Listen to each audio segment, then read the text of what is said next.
Née en 1960, l'OCDE est une organisation internationale chargée de promouvoir le bien-être économique et social partout dans le monde.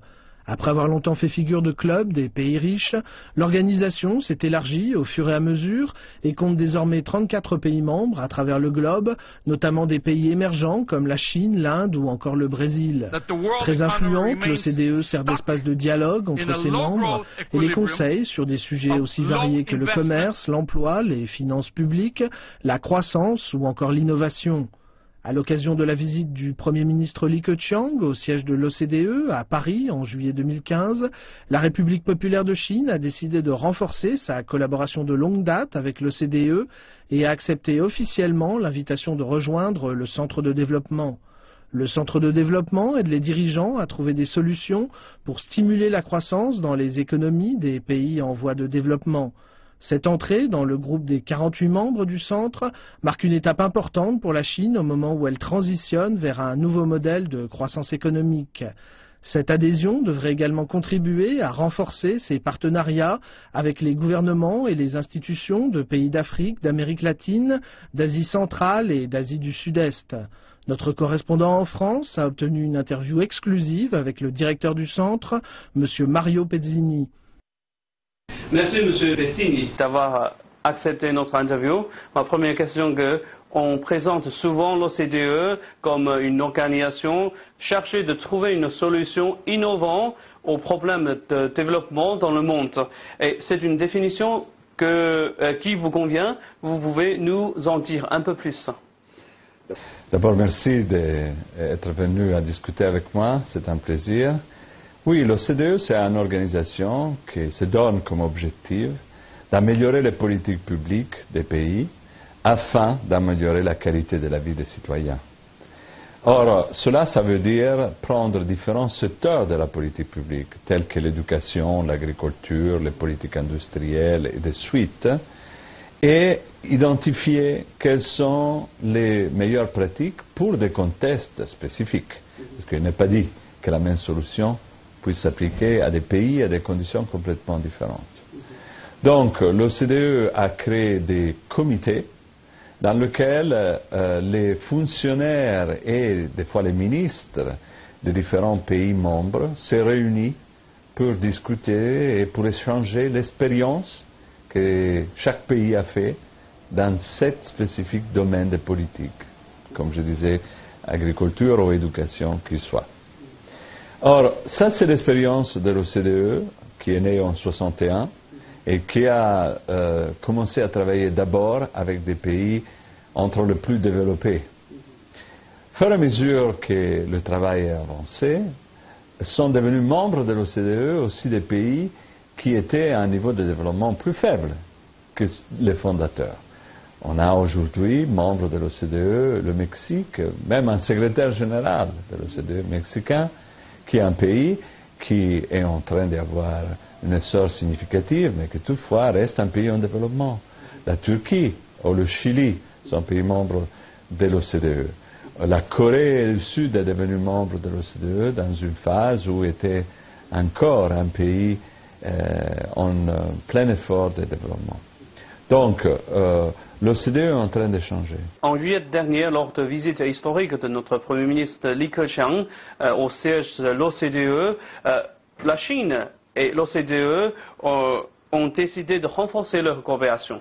Alors, dans quel domaine la coopération va-t-elle se renforcer et existe-t-il déjà un programme de travail? Vous avez raison d'appeler l'événement du 1er juillet historique. Pour nous, c'était une grande satisfaction de pouvoir recevoir le Premier ministre Li Keqiang de la Chine, aussi bien que nombreux autres ministres qui l'ont accompagné dans la visite en France et à l'OCDE. C'était la première fois qu'on avait cet honneur et tout le staff de l'OCDE dans ses différents partis était enthousiaste de cette visite et de cette opportunité. En plus, on a eu l'honneur d'avoir un discours présenté par le Premier ministre Li Keqiang que personnellement j'ai trouvé extrêmement riche d'indications, de suggestions et aussi d'ouverture pour un dialogue et pour une discussion conjointe. Le discours a mis très en clair que pour la Chine, aujourd'hui, la priorité reste le développement et que donc les efforts à faire dans ce domaine sont particulièrement importants. Vous comprenez, comme directeur du Centre de développement de l'OCDE, je me suis senti particulièrement concerné, donc c'était pour nous un moment significatif. Or, le Premier ministre et les ministres qui l'ont accompagné sont venus aussi à témoigner d'une coopération entre l'OCDE et la Chine qui a maintenant 20 ans. C'est une coopération importante et a donné lieu donc à une envie de renforcer cette coopération. Oui, il y a un programme de travail qui a été signé par le ministre du Commerce, donc de MOFCOM, de la Chine, et le secrétaire général de l'OCDE. C'est un plan détaillé qui concerne différents thèmes de politique sur lesquels l'OCDE va travailler avec le gouvernement chinois dans les mois à venir. Il y a aussi l'intérêt de coopérer sur l'organisation du G20, comme l'OCDE a été très impliqué dans l'activité du G20, et donc on veut partager l'expérience réciproque afin que ça puisse aider aussi la Chine lors de la présidence du G20 que la Chine va avoir. Définitivement, l'OCDE va renforcer la coopération en futur avec la Chine en domaine précis des politiques. Comme vous avez mentionné, notre Premier ministre Li Keqiang a donné un discours au siège de l'OCDE. Et quel genre de points vous avez obtenu les plus impressionnants dans ce discours?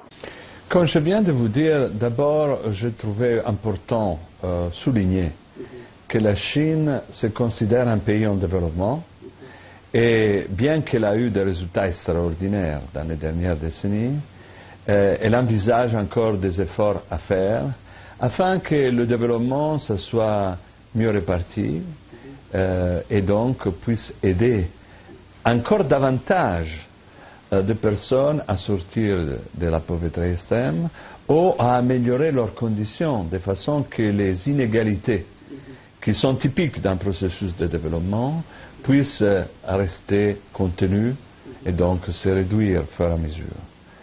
Je trouve ce point particulièrement significatif parce qu'un pays qui a eu des résultats tellement impressionnants conserve une conscience du bien-être général comme un objectif fondamental de l'action qu'il a fait. En plus, le Premier ministre a aussi souligné l'importance du thème des jeunes et de l'inclusion des jeunes. Voyez-vous, en beaucoup de pays dans le monde, surtout en développement, le thème des jeunes est le thème fondamental. Permettez-moi un seul exemple, l'Afrique va doubler sa population en 2050, entre aujourd'hui et 2050. Cela veut dire qu'il va y avoir masse de jeunes qui vont rentrer dans la société et dans l'économie.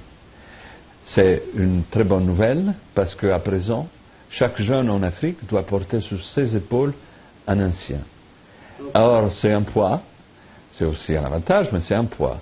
Demain, il y aura plusieurs jeunes pour un ancien et donc c'est une bonne opportunité. À une condition que les jeunes trouvent leur place dans la société, dans l'économie. Et ce n'est pas facile de le garantir. Voilà qu'en Chine, aussi bien que dans beaucoup d'autres pays, le thème de l'inclusion des jeunes est fondamental parce qu'une grande opportunité peut se transformer dans un fort problème social et économique. Autre point que je trouvais particulièrement important, c'était l'insistance sur les autres pays en développement et comment améliorer les relations entre la Chine et les autres pays. Bien sûr, les pays de l'OCDE, c'était le lieu dans lequel le discours était présenté, mais aussi les pays en développement.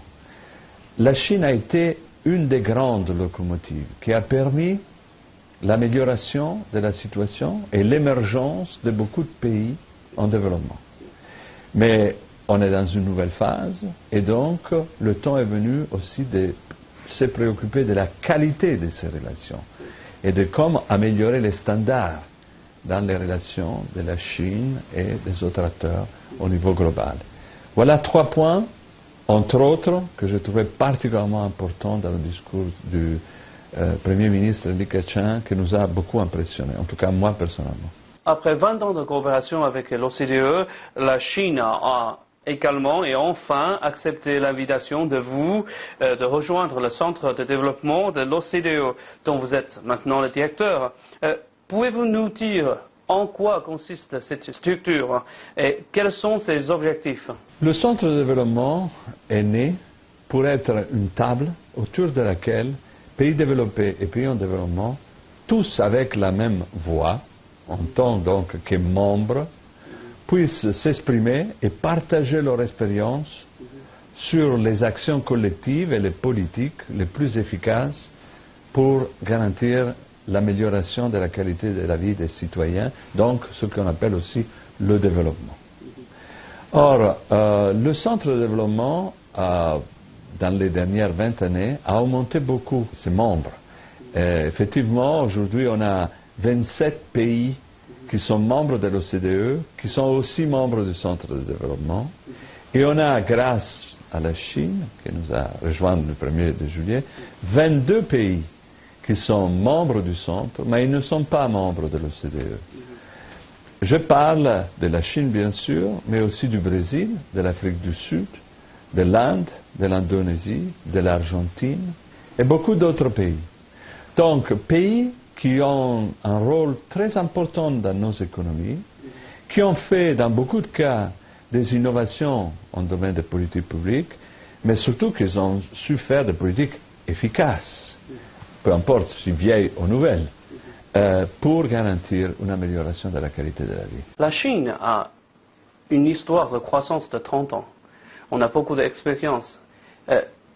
Quel genre d'expérience vous pensez la Chine peut introduire dans votre plateforme politique pour aider les autres pays? Permettez-moi de vous contredire juste un petit peu. Au centre de développement, on a eu un chercheur qui s'appelait Angus Maddison, qui a eu un grand mérite d'essayer de reconstruire les statistiques économiques à partir d'il y a 2000 ans. Quand on regarde dans le temps, le développement de la Chine date de très longtemps. La Chine a été, pendant des siècles et des siècles, un des grandes sociétés et économies de ce monde. Et il s'est développé de façon extraordinaire. Les choses ont changé il y a 200 ou 300 ans, et aujourd'hui la Chine ne fait que reprendre sa place qui était déjà là, dans l'histoire du monde. Mais c'est vrai que cette reprise de position a eu lieu dans un temps extrêmement court, 3 décennies. Et là, vous avez raison, la Chine peut déjà commencer à partager le secret, si vous me permettez, ce n'est pas un secret, mais disons, que sont été les ingrédients de cette croissance tant rapide, imprécédente dans le monde et dans l'histoire de l'humanité. Beaucoup de pays voudraient raccourcir le temps qui prend ce développement. Beaucoup de pays en Amérique latine, vous savez, après la Deuxième Guerre mondiale, ils pensaient être les prochains candidats à un développement rapide. Et non, ça a pris beaucoup plus de temps. Donc déjà, cette vitesse, c'est le résultat de quoi? Comment mobiliser dans un temps aussi court toute une société vaste en plus, afin de garantir ce résultat. Mais en plus, cela, ça se fait grâce aussi à des politiques, à des interventions précises. Et la Chine, elle l'a fait en beaucoup de domaines. Pensons au développement manufacturier et industriel. Aujourd'hui, c'est l'usine du monde, on le sait. Avec cela, je veux dire qu'elle produit une grande partie de la production manufacturière globale. Mais la manufacture reste dans beaucoup d'autres pays, entre autres pays en développement. Et là, ces pays voudraient comprendre comment garantir des augmentations de productivité qu'eux n'ont pas eues. Peut-être le revenu national est augmenté, mais la productivité, en beaucoup de cas, est restée faible. Elle n'a augmenté que de peu. Quels sont les secrets? Comment le faire? Comment à influencer aussi leur processus de façon que ça soit plus rapide et plus distribué. L'urbanisation. On le sait, il y a des continents dans lesquels la structure urbaine est faible. L'Afrique, en partie l'Amérique latine. Pour quelle raison? On a des très grandes villes. Mais en même temps que les villes ont augmenté leur taille, n'augmentaient pas la production qui se faisait dans ces villes. Le résultat est qu'on a des villes dans lesquelles se sont agglomérés beaucoup de gens qui n'ont pas vraiment un job, un travail, la possibilité, une éducation qui est faible, n'ont pas de services. Alors comment construire des villes durables, des villes qui peuvent absorber la population qui des fois trop vite quitte les zones rurales et se concentre dans ces monstres urbains qui comptent plus de 20 millions d'habitants, mais surtout qui n'ont pas de services pour les 20 millions d'habitants qui sont là. Un autre exemple est là. Et je peux continuer parce qu'aujourd'hui, ce qu'on observe dans le développement chinois est que jusqu'à aujourd'hui, il a bénéficié d'une expansion. On pourrait dire le même type de processus s'est étalé de plus en plus à différentes parties du pays, going west et aussi nord et sud.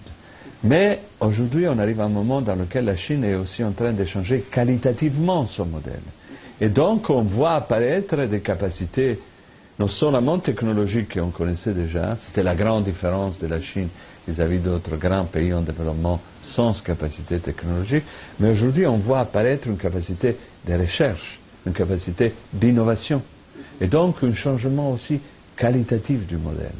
Là aussi, c'est très intéressant. Apprendre de l'expérience chinoise, pas nécessairement pour copier, mais pour s'inspirer. Avec toutes les expériences pour vous, est-ce que cette adhésion de la Chine marque en quelque sorte sa transformation ou bien sa transition vers un nouveau modèle de croissance? S'agit-il aussi d'une ouverture d'un nouveau chapitre pour l'OCDE? C'est sûrement un chapitre pour l'OCDE et pour le Centre de développement, parce que la Chine, c'est une des grandes protagonistes de l'économie et de la société des dernières années. Et discuter, se confronter, échanger d'expériences est sûrement enrichissante. Mais, comme vous dites, la Chine est dans une nouvelle phase. En anglais, on le dit new normal, non? Bien, je pense que c'est une phase très importante. Parce que, à travers une expansion du développement, comme ça s'est produit jusqu'à aujourd'hui, on peut arriver à un certain point. Mais on le voit, les investissements deviennent de moins en moins productifs, c'est-à-dire que la productivité marginale baisse. On voit que des fois, on a trop de capacités productives dans un secteur qui est relativement en déclin. Et on voit aussi que les produits existants ne sont pas nécessairement toujours appropriés à répondre à l'évolution des préférences des citoyens, des consommateurs, des entreprises et de suite. Donc, il faut monter d'un cran et s'occuper aussi de la qualité de nos produits, mais aussi de notre service et de notre développement. Cette idée donc du new normal est fondamentale. Et permettez-moi de saluer la capacité que la Chine a eue de mettre cette question sur la table à temps. On a vu cette réflexion et donc des décisions politiques conséquentes, comme celle d'ajuster le taux de croissance de façon appropriée, apparaître très tôt. Ce qui démontre une forte capacité de prévoir et de s'interroger, en tout cas, sur quels vont être les défis. Prenons déjà ça. Ça, c'est une capacité qui n'est pas présente dans tous les pays. Et comment penser, comment faire à réfléchir et anticiper l'étape prochaine est cruciale. Quelle institution il faut qu'on aille afin de pouvoir corriger nos stratégies? Et là, déjà, on peut apprendre de la Chine. Mais surtout, je pense que l'idée de modifier maintenant le rythme, le type de développement chinois, ça peut être aussi une opportunité additionnelle pour d'autres pays en développement. Je m'explique. La Chine est un des principaux partenaires de beaucoup de pays en développement. Comme vous savez, en 2009, la Chine devient le premier partenaire commercial de l'Afrique, en passant les États-Unis, et est sûrement un des principaux partenaires économiques de l'Amérique latine. Bien évidemment, l'Asie du Sud-Est, je n'ai même pas besoin de la nommer, parce qu'évidemment, est très reliée à l'économie chinoise. Donc, ces pays, ils ont bénéficié du développement chinois, surtout en vendant des commodities, des matières premières, qui servent bien sûr à tout processus de développement. Mais aujourd'hui, que la Chine rentre dans un autre niveau de développement, où ses produits s'améliorent, probablement, certaines des activités que la Chine est en train de faire aujourd'hui pourront être davantage délocalisées dans ces pays, qui pourraient donc trouver des options additionnelles à suivre, dans un certain sens, ce que la Chine a déjà fait dans les dernières 30 années. Alors vous voyez, tout ce changement est particulièrement important, utile pour la Chine et aussi pour d'autres pays.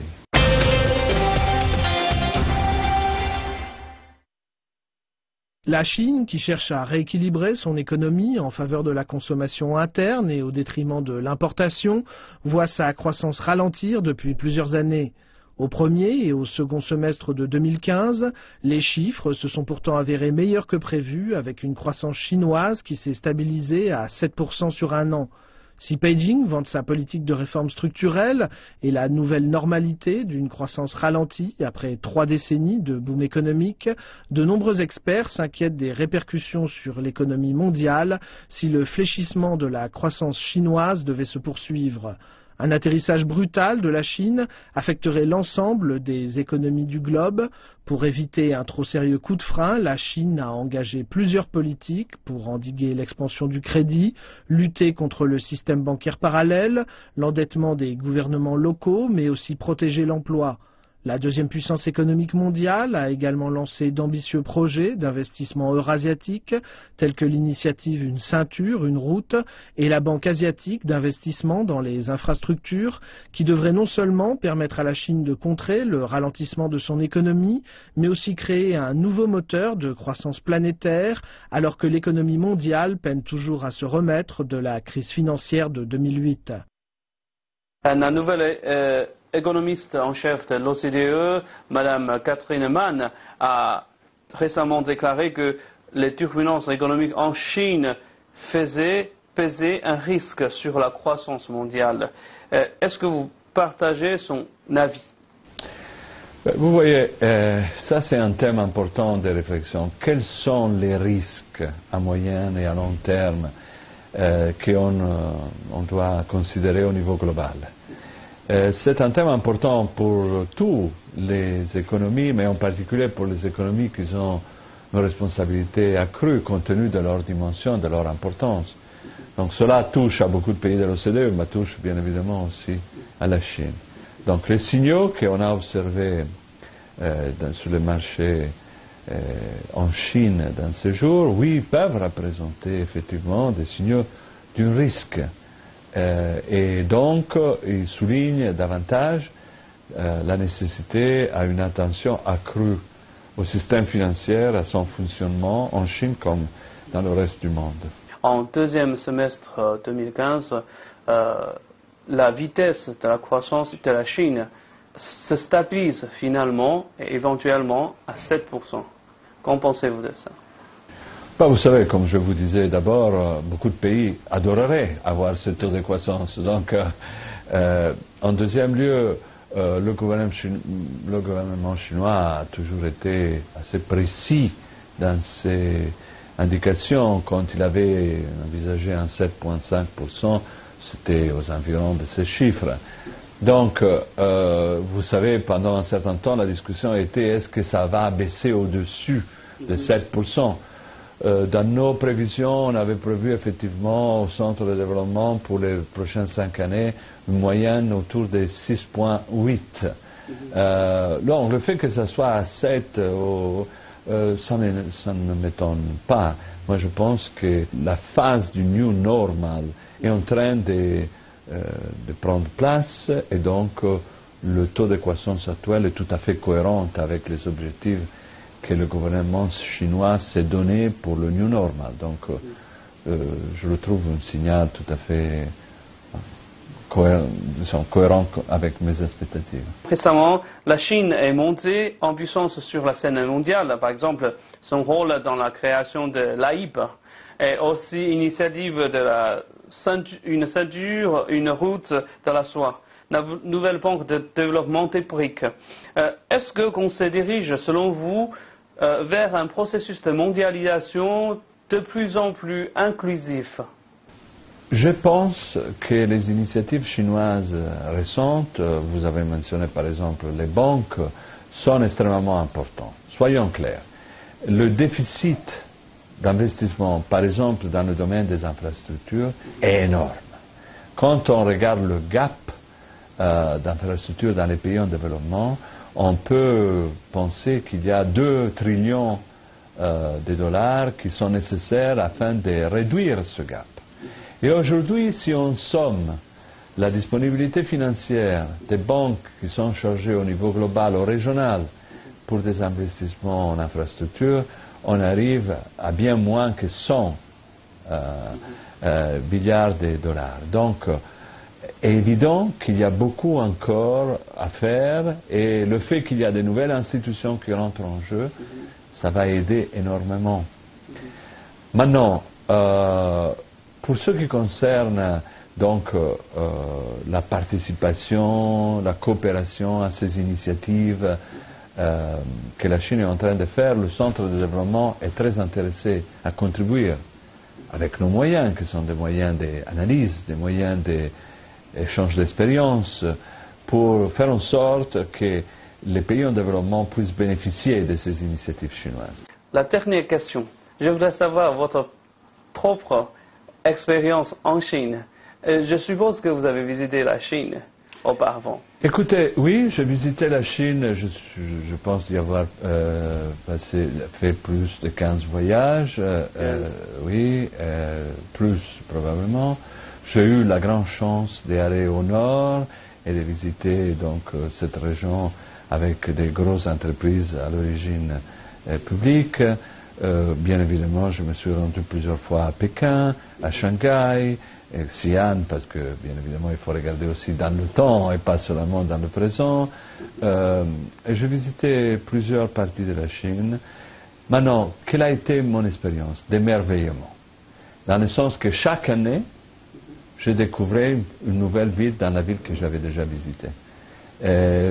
Je voyais le pays changer sur mes yeux. Je pense y avoir eu une chance unique dans l'histoire de l'humanité, de voir un processus se faire, un processus de société se faire sur mes yeux. Souvent, les processus de société sont comme les couches géologiques. Elles bougent un millimètre chaque année, mais on ne le voit pas. Et là, par contre, je l'ai vu. J'ai vu ce grand pays changer sur mes yeux. Donc, ça a été une expérience extraordinaire. Mais je dois avouer une chose, que ça m'intéresse les politiques, ça m'intéresse discuter avec mes collègues dans les grands ministères et tout ça, mais ce qui m'intéresse aussi énormément à moi est voir la vie quotidienne des gens, dans leur famille, dans les rues, dans les choses qu'on mange. Moi, je viens de familles pauvres, et donc j'ai vu ma famille s'améliorer. Et donc, moi, je me sens très solidaire avec les gens dans leur vie quotidienne. Et ça, c'est la partie qui m'a toujours le plus passionné. Et comme le pays est très grand, j'ai encore beaucoup de possibilités de voir ça en visitant différents lieux dans les zones rurales et pas seulement dans les villes. Merci, M. Pezzini. C'est mon plaisir. Merci pour votre interview.